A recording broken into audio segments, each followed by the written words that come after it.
Let me remind you of the story. It's about a German Jewish refugee to this country called Dr. Ludwig Gutmann. By 1933, was already then considered the top neurosurgeon in the whole of Germany. But of course, when Hitler came to power, all Jews were thrown out of the professions. The only place he could work was in the Jewish hospital in Breslau.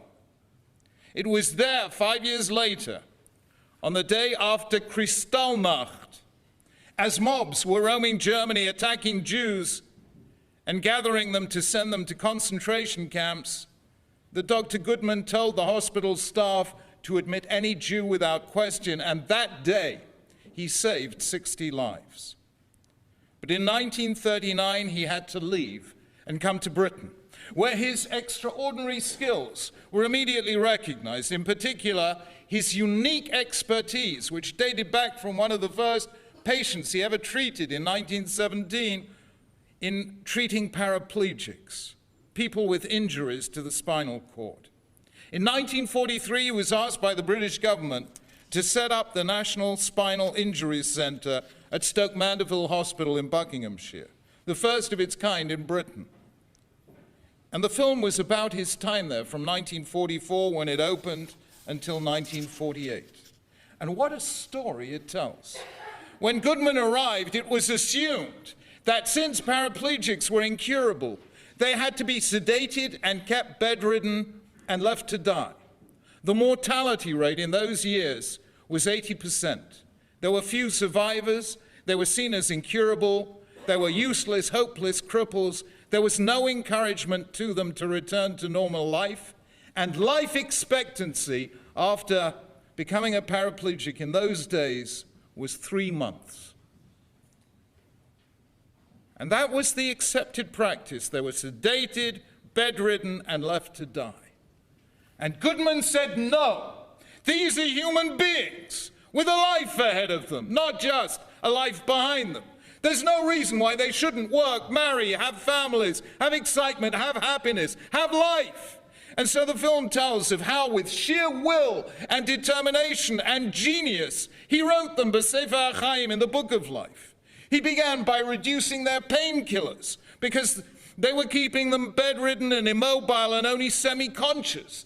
Then he made them sit up, and it was painful for them. And then he made them take exercise. And then he brought in a PE instructor from the army to throw balls at them. And then he got the nurses to tell them their life stories. And then he got them out of bed into wheelchairs. And then he got them to play games. And then he got the staff to get into wheelchairs and play games with them.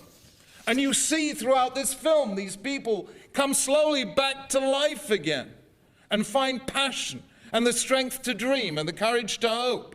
At first, everyone opposed him, the nurses, the doctors, the army.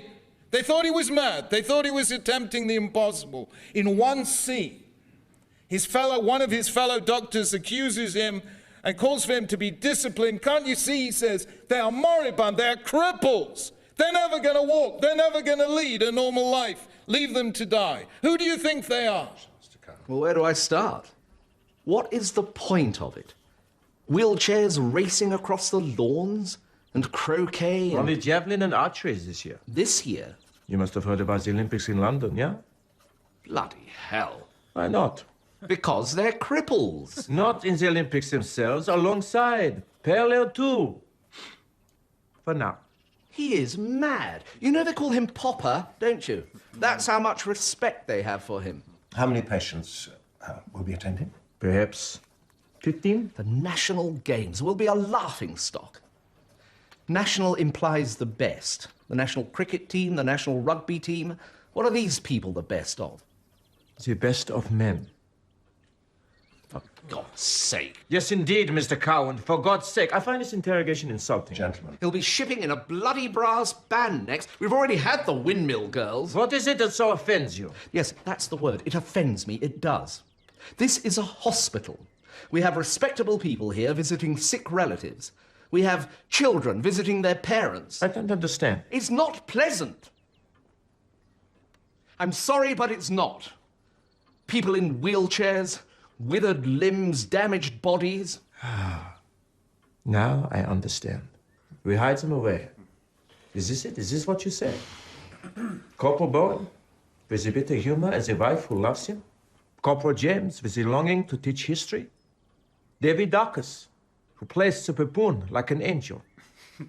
And William Heath, who has fought longer and harder to survive than you will ever have to. We are ashamed of them. I'm not saying that. No.